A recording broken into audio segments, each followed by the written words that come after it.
Thank you for watching. Subscribe on Deceived Husbands for more stories. I couldn't stand the gatherings at the Shoreline Club.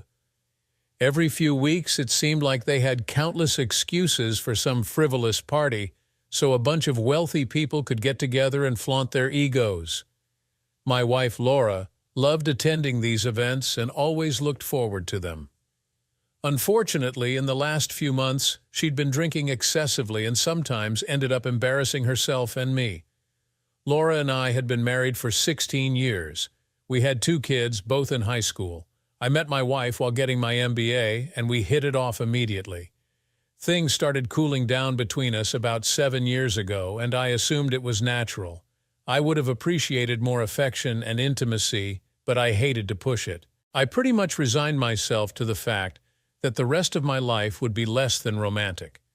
I had a decent job and made good money. Putting 2 kids through high school took a big chunk out of the budget and savings, but we were still well off. Laura didn't have to work and didn't want to. Her time was spent doing community work and social activities. My income was necessary to support that. She still looked good for her age thanks to frequent trips to the spa and beauty salon. I was average with a bit of a belly and some gray at the temples. I dressed well because of my job and Laura's love of shopping. I was good at my job, but not really happy. I was ready to try something new, something I'd enjoy without worrying about the pay. I also wanted to move somewhere else. The house was too large for just the 2 of us, and I hated the cost and time involved in maintaining it. Laura wouldn't even consider discussing such ideas. She wanted her big house, Shoreline Club, and wealthy friends. At one such gathering, I wandered around the club, joining in small conversations about trivial things. The night was getting old, and I'd been nursing my last drink for an hour or so. Laura, on the other hand, was just getting started. It appeared that she had been drinking more than usual, and it showed. 8 or 10 of the local socialites were sitting together, chatting away as I walked up. The conversation seemed to be about relationships. That was my cue to leave. As I turned to exit, I heard Laura's loud voice. Hell, if it weren't for Matt Hunter, I wouldn't have had any good fun in my life. The group grew suddenly quiet. Some of the ladies noticed me standing nearby. Sensing the lack of laughter, Laura turned and saw me.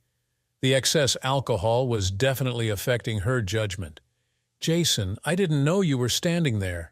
You weren't supposed to hear that, dear. I'm sorry. My bad. She followed up with a few drunken giggles like a little girl. The ladies nearby didn't know how to react. Some walked away quietly and the rest just sat there in silence. Laura looked at me with a silly smirk, as if she had done something mischievous. I placed my glass on a nearby table and slowly left the room in the club. I didn't go home. Instead, I headed to the airport and, 30 minutes later, was on a commuter flight to Portland. I liked Portland far more than Seattle. My relationship with Laura now became a lot clearer. I understood things that had previously eluded me.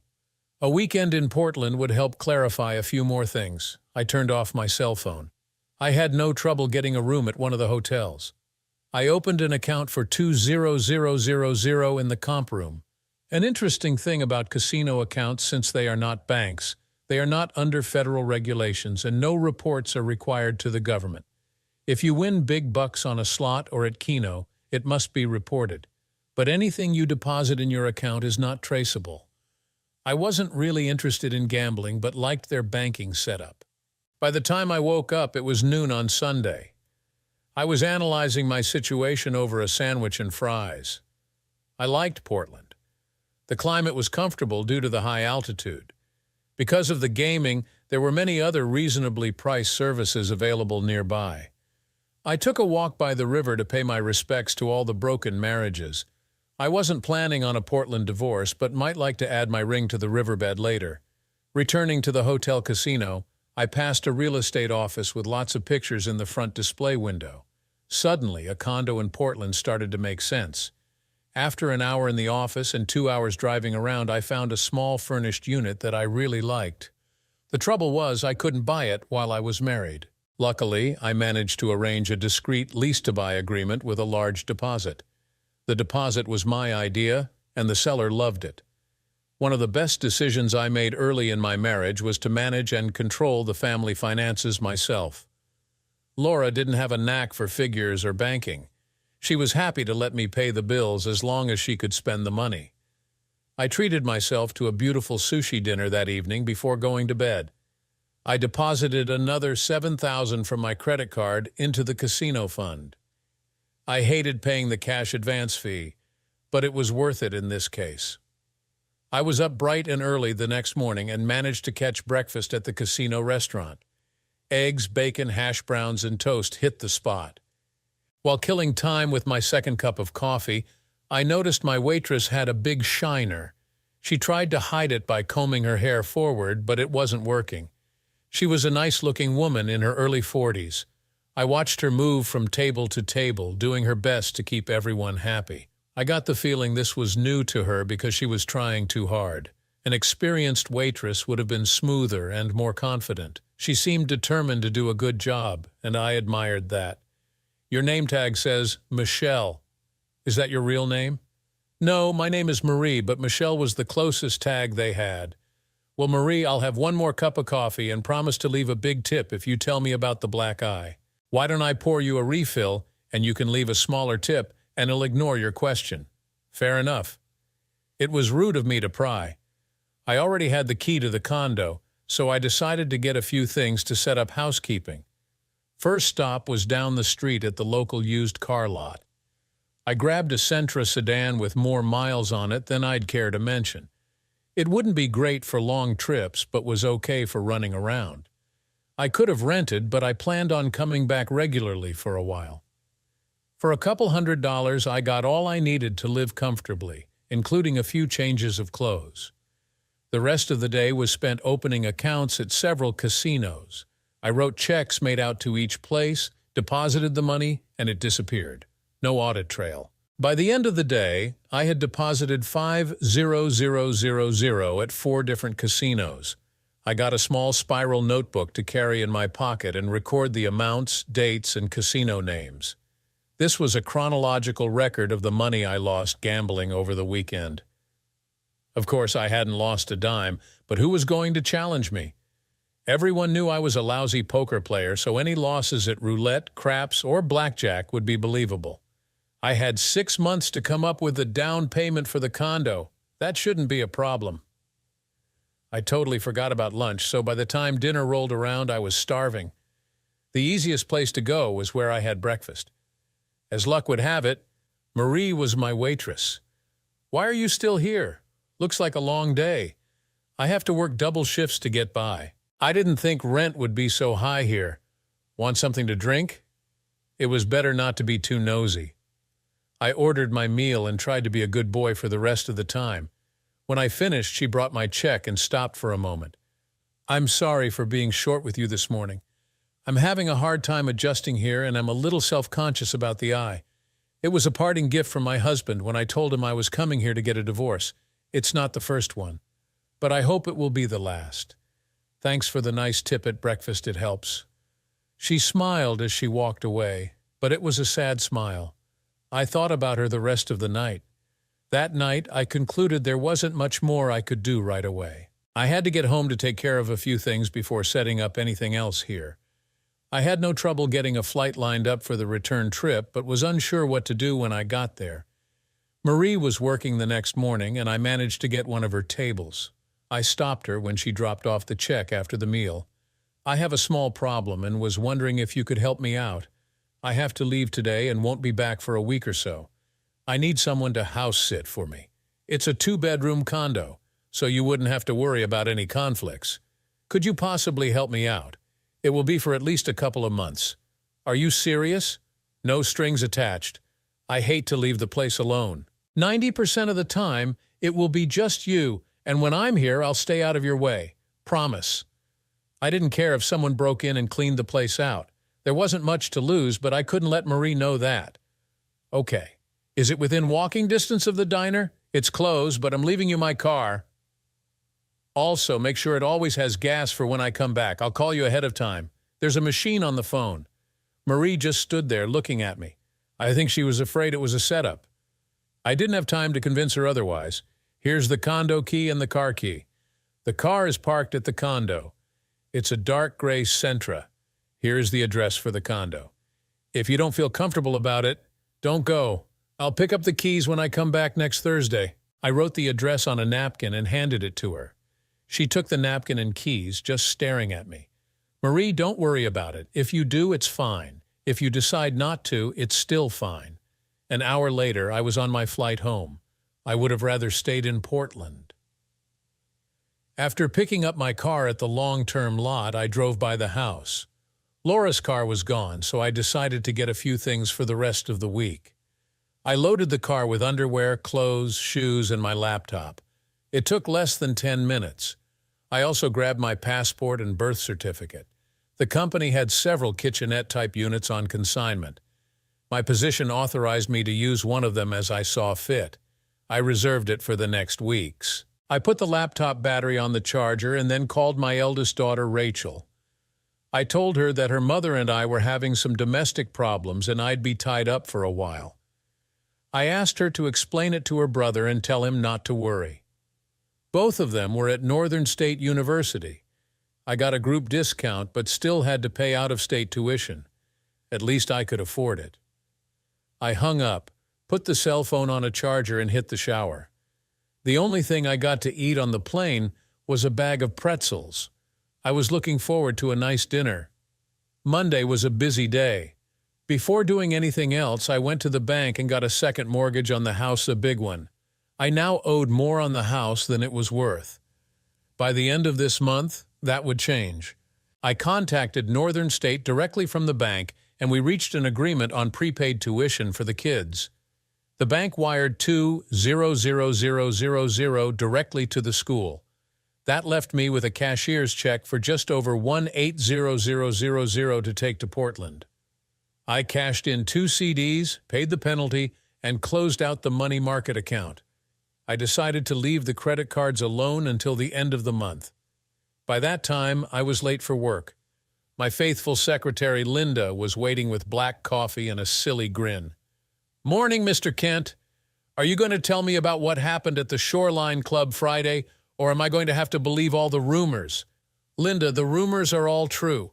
Anything else you need to know without blinking an eye," she responded. "What do you want me to do to help?" "Give me everything you can on Matt Hunter. I think he used to work here, but I'm not sure. Arrange to have all my scheduled work done by some of the staff and don't give them a reason why. Any appointments or meetings I have set up should be shifted. Any questions so far?" I got a big smile and a thumbs up from Linda as she left the office. I had originally figured it would take several weeks to arrange my affairs, but now I saw it could all be done in a week. I called my lawyer and arranged an immediate appointment. On the way out, I informed Linda that I was not taking or responding to any calls from my wife. Security was not to allow her in the building.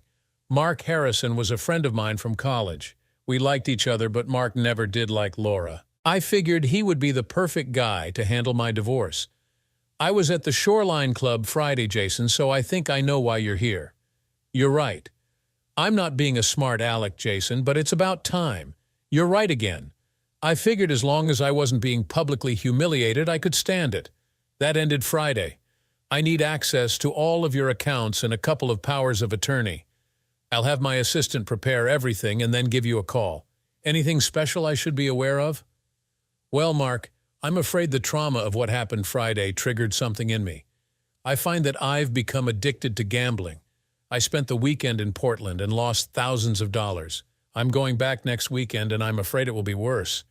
"Gee, good buddy, that is terrible. I assume you're keeping some kind of record or documentation of all these losses."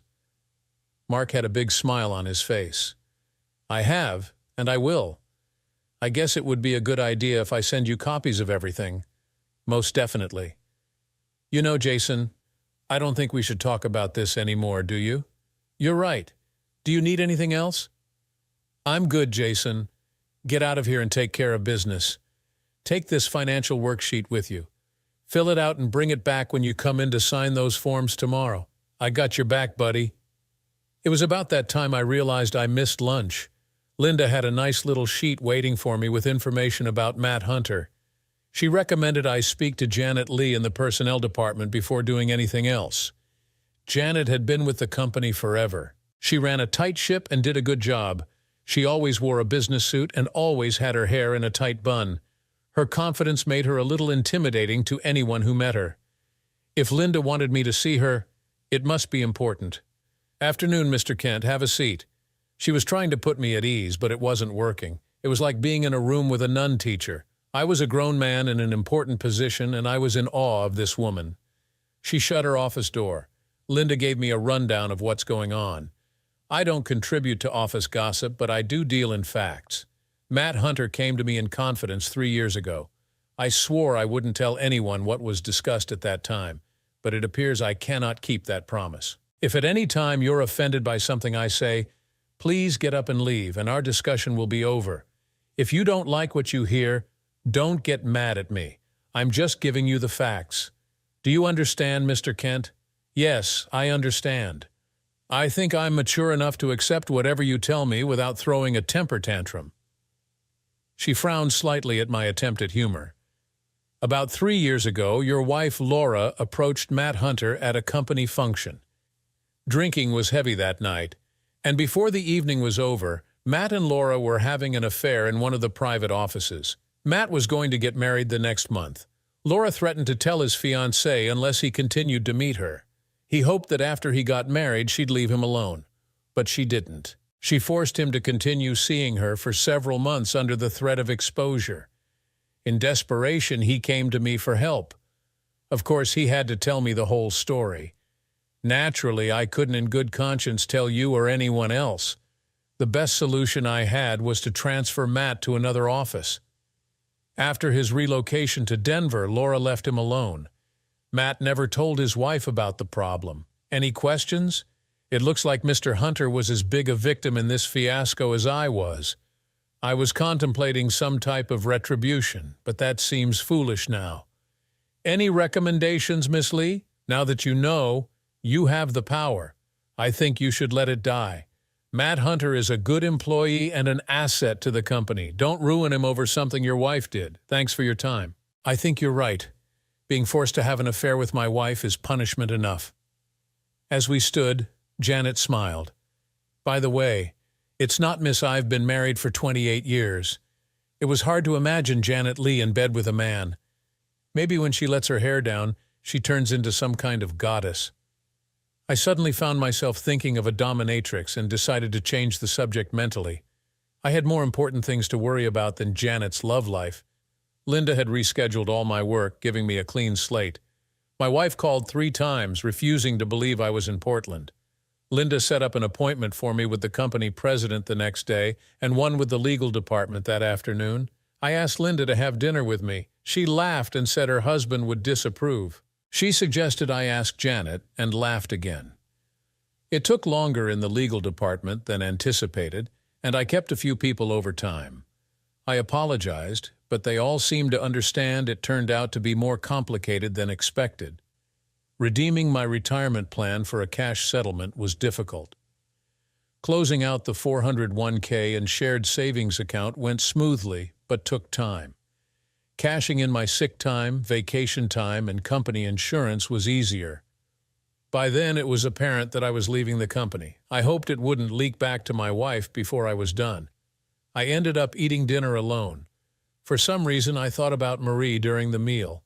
I wondered if she moved into the condo, and if she was still working a double shift. Although I hardly knew her, I was anxious to get back to Portland and see her. It seemed juvenile, and I tried to put it out of my mind. It was foolish to waste time on fantasies that would never be.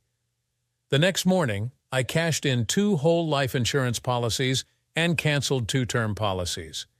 I was amazed at the cash value the whole life policies had grown to. I could pick up the checks the next morning. My car was covered by the company insurance, but I canceled the insurance on Laura's Mercedes. The lease was in her name, but the insurance was in mine. Before going into work, I stopped by Mark's office, dropped off the financial form, and signed a bunch of papers his assistant had ready. Linda had coffee ready when I got back to the office. "It's not my intention to rub salt into your wounds, boss, But you need to talk to Paul Andrews down in settlements before you see Richard. Richard Evans was the president of the company. I felt pretty sure he already knew what I wanted to see him about. The settlements division was in the basement, to be exact. I don't know why everyone else got windows and sunlight while they got the dungeon. Paul, Linda said you wanted to talk to me. Paul Andrews was a quiet guy who always got his work done. He was non-nonsense, dull but efficient. He steered me over to a private corner. I heard things were coming to a head in your office. I don't do gossip, but I felt you needed to know something. About 6 years ago, we had a guy named James Bennett. He was an okay guy, married with 2 kids. He got involved with your wife after an office party. She kept calling him at home and here in the office. He knew he made a mistake and wanted to end it, but she wouldn't let him. She threatened to tell his wife if he tried to dump her. The dumb guy called her bluff. 2 days later, James' wife kicked him out. He started drinking and lost his job. I don't know where he is now. Anyway, James' wife threatened to tell you about your wife's affair. As I understand it, your wife gave her 15 grand to shut up. I have no proof about that last part. Thanks, Paul. I wonder if anybody else has some good news for me. I wasn't trying to upset you, Mr. Kent, but Linda said I should tell you. You did the right thing. I appreciate it. I took the elevator straight up to the 9th floor. I was a little early for my appointment with Mr. Evans, but he took me right in. It was short and precise. The legal department, personnel department, and payroll would take care of everything for me. When the smoke settled, I was to call him personally from wherever I was. He gave me a card with his private cell number on the back. There were no promises, no regrets, and no nonsense. Although things were wrapped up on one hand, they were kept open on the other. I gave him a simple nod and left. I hadn't spoken a word. Linda was all smiles when I got back to the office. She handed me the usual cup of coffee. I smiled back and said, "Get me a flight to Portland for Thursday morning with a 2-hour layover in Denver." She motioned with her head for me to look out the window. Laura was down in the parking lot arguing with a security guard. She's been down there for over 20 minutes. They won't let her in and she won't leave. What do you want to do, boss? Looks like the guards have everything under control. The only problem I have is finding somebody to have dinner with. I hate eating alone. I called Mark to see how things were going. He said he couldn't do anything until I straightened out the financial mess. I had to show him that I had no money. Right now, I was loaded between the checks I had, those that were coming, and the cash in the bank. I was a wealthy man. I promised I would go to Portland early and not come back until I was flat broke. Every once in a while, somebody would stick their head in the door and tell me that my wife wanted me to call her. She had all her friends call their husbands at work to find me. I hung around the office for a few more hours cleaning things up so it would be easier for my replacement. Laura was sitting on the hood of my car waiting for me to come out. Linda smiled and handed me the keys to her Honda Accord. She said it was a good excuse to get her hubby to pick her up and take her out for dinner. By the way, you're not going to do anything stupid in Denver, are you? No, just tying up some loose ends. No vengeance, I promise. I drove to Greenwood and had my dinner at the Outback. I was back in my apartment before midnight. The next morning went fast. I signed more papers for Mark, closed all the bank accounts, and canceled all the credit cards. I even arranged to have all the utilities turned off at the house. The next week, I picked up checks at the bank, insurance company, and work. I had no idea I was worth so much money. I got a new cell phone and canceled the ones that Laura and I had. I sold my Shoreline Club membership to an old friend for $25000. My replacement was in place when I stopped in at work for the last time. He seemed like a nice guy. He came from Chicago with 24 hours notice. He knew it was a good move for him. Linda knew more about running the office than I did, so it was unnecessary for me to train him. There were some things at the house I wished I had, but they weren't important enough for me to go back for. Linda told me to keep her car, and she would have her husband pick it up at the airport. I had to get a couple of cheap suitcases to put my stuff in at the apartment. Anything I forgot, I could buy in Portland. All of a sudden, I realized that I had done everything I could do. All my assets were now in cash. There were no stocks, no accounts, and nothing else of value except the house, which I was giving to my wife. Air Western was accommodating. They had some seats available and were more than willing to move my flight up. I called Mark at home. "Hey, buddy, just wanted to let you know I'm cutting out tonight. I assume you have everything you need." "I'm good, Jason. I can serve the papers tomorrow, but I still need that financial information as soon as possible. You might as well go ahead and give them to her." "I'll start sending you some proof of financial irresponsibility as soon as I can. Be careful, Jason. I don't want to see either one of us get into trouble. I'm sure Laura will get a big-shot lawyer to help her, probably from Chicago. Of course, he'll be on contingency and could bail on her as soon as things start to look bad. It's all up to you, Mark. Do the best you can for me. Just don't pad the bill too much. I'm going to be a very poor man soon. Don't forget that. One more thing. See if you can locate a guy named James Bennett. There's a good chance he could use a little help. Depending on the circumstances, I might be the one to do that." "Got it, Jason. Have a good flight and keep in touch." I called the condo and left a message on the machine that I would be arriving later that night. I told Marie I would call and didn't want her to be alarmed when she heard someone at the door. At this point, I didn't know if she'd be there or not. I could hope. It was odd that I didn't even know this woman, and yet I was hoping to have a relationship of some sort with her. At this point, just having her as a friend would be fine. Her situation made her vulnerable, and I didn't want to seem like I was taking advantage of it. I arrived in Denver early enough to have a comfortable breakfast. I was waiting in Matt Hunter's office when he came in. I could tell he wasn't happy to see me. "Mr. Kent, I'd like to say it's nice to see you, but I wouldn't be telling the truth. I think we both know that." "Relax, Matt. I hope you don't mind my being a little familiar. I'm not here to bust your chops. I just wanted to let you know that I understand the situation you were in a while back and that there are no hard feelings. You could have done that on the phone. I know, but it was on my way, and I felt it was worth my time to clear the air. I don't understand. Why would you want to do this? I'm the one who screwed up. I should be apologizing to you for what happened. You didn't do a damn thing wrong. I was young and foolish and made a terrible mistake. To this day, I'm too ashamed to even tell my wife. You were partially to blame for what happened, Matt, but I feel that most of the problem was caused by my wife. What she did created problems for you, and now for me. I'm not saying that you were completely innocent, but it wasn't entirely your fault. I don't want you to carry around any more guilt than you have to because my loving wife was a manipulator. That's very generous of you to say that. I don't know what to say or what to do in return." I reached over and handed him one of Mark's cards. "Later today, give my lawyer a call. There's a possibility he might ask you to do something for me. It will be very discreet. He might say that he needs nothing at this time.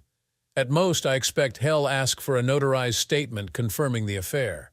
I promise it will not get back to your wife." I got up and we shook hands. It felt odd since this was one of the men who betrayed me, but I thought it was appropriate.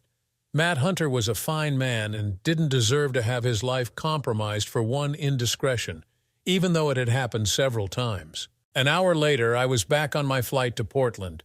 I was trying to figure out what I did wrong. I worked hard to provide my wife and children with everything they could want or need. I think I did a pretty good job. It seems that while I was making sure everyone was taken care of, I was neglecting my wife. When faced with problems like this, we all try to determine why it happened. In my case, I usually figure out that I was somehow to blame. I can accept that, but as the circle comes around, I'm forced to confront Laura's attempts to make a fool out of me, which cannot be accepted or condoned. If she had been discreet, I probably would have let it all slide and forever blame myself. She wasn't discreet, and I will not blame myself. The evening ended on a high note. When I landed at Portland International, I was pleasantly surprised to see Marie waiting at the baggage pickup. She wore jeans and a light blue shirt. It was the first time I'd seen her in anything other than a uniform. I didn't intend for her to pick me up when I called. I simply wanted her to know I was arriving. "Evening, Marie. I wasn't expecting you. I figured since I had your car, it was the least I could do. You're not working?" "No, I was able to cut back because of your generous offer." "Oh, I wasn't being generous.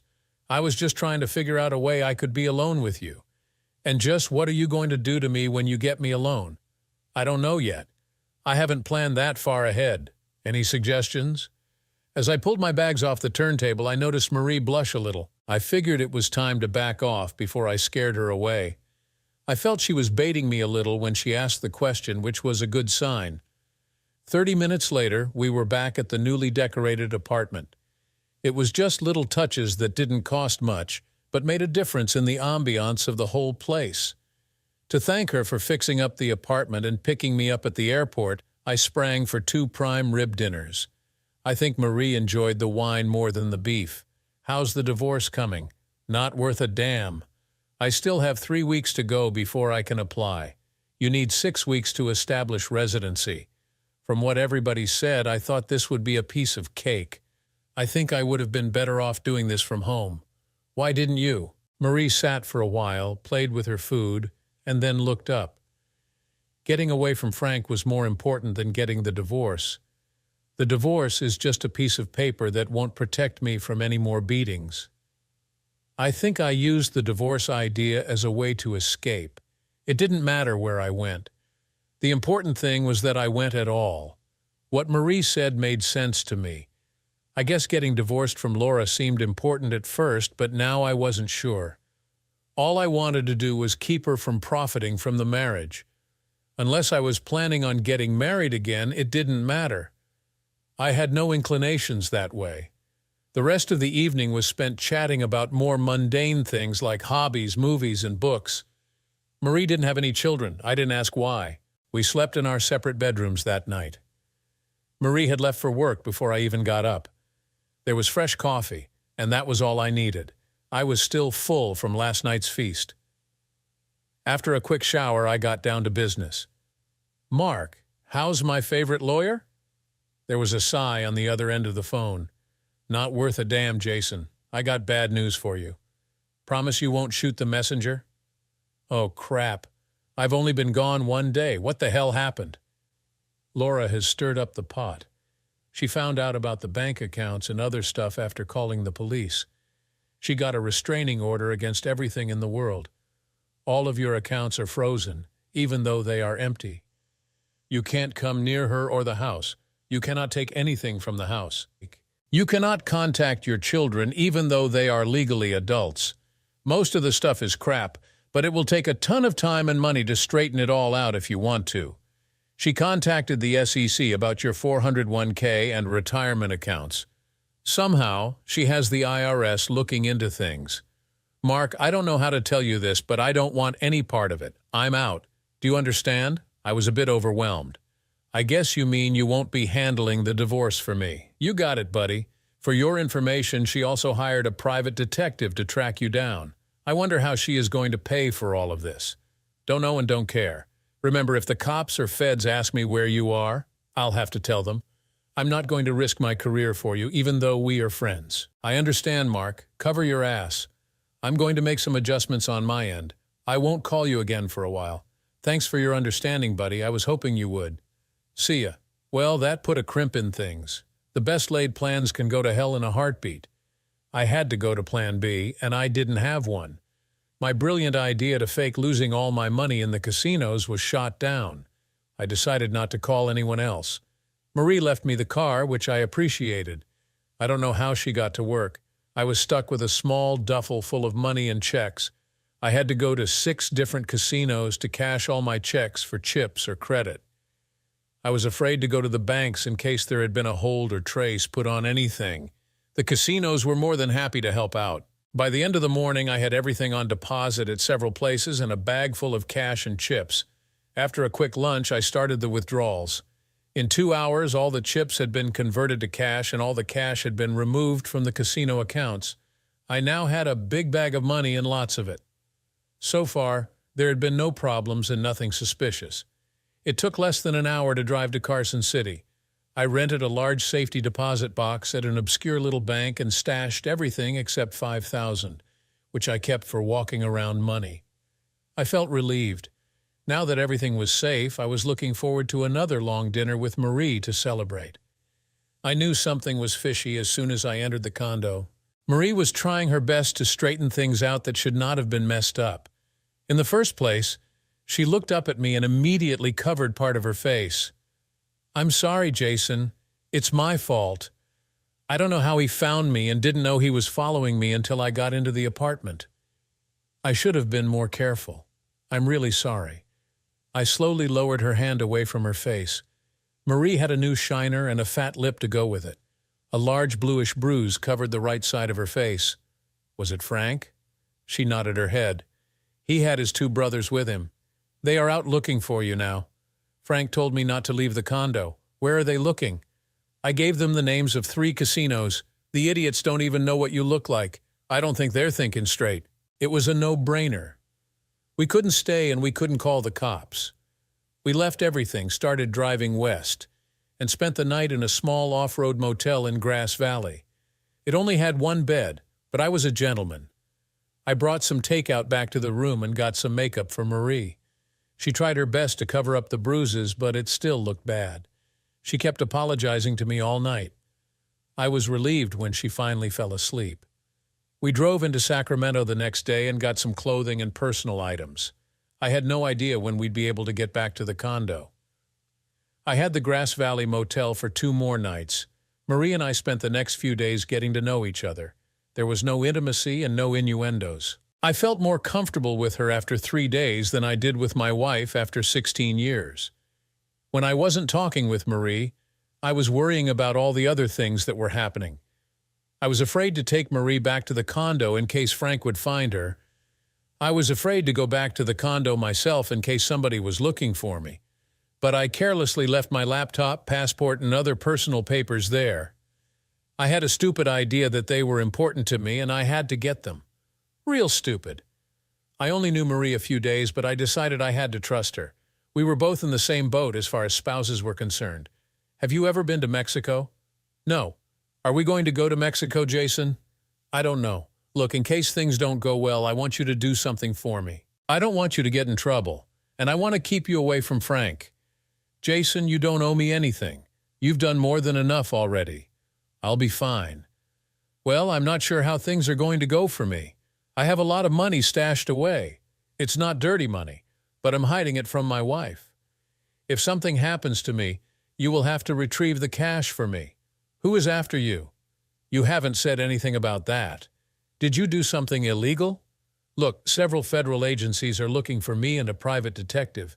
I'm sure the local police will be called in to help if necessary. All I'm trying to do is hide some money from my wife. She's trying to make it look like I'm doing something illegal. What am I supposed to do with this money? I was thinking about that. Go to Guadalajara and wait for me. Use whatever money you need to get by until I get there. How will you find me? Go to the Libertad market for coffee every morning. I will find you. It's very large, but I will find you. When am I supposed to do this? When you figure out I'm in trouble. Why don't I just do it now? Be patient. I'll take you with me. I'd rather take you with me than go separately. I'd feel better if we went together. Why can't we both go now? The conversation was starting to get redundant, so I ignored her.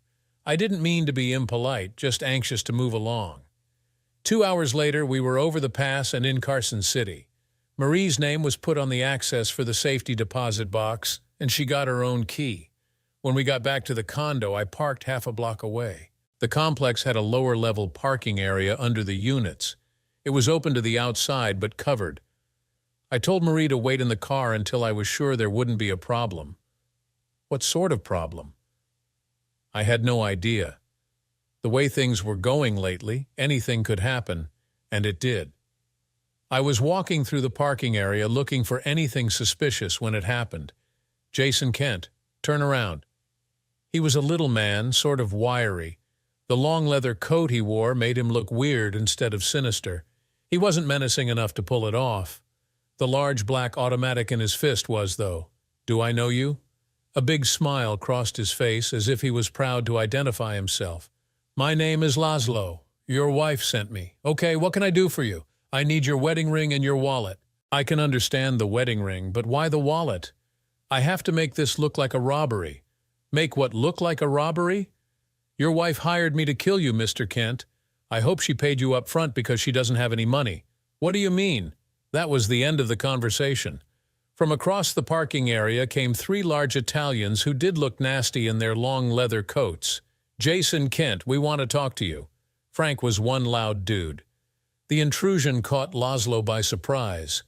He turned to face the three of them when one of them noticed the gun in his hand.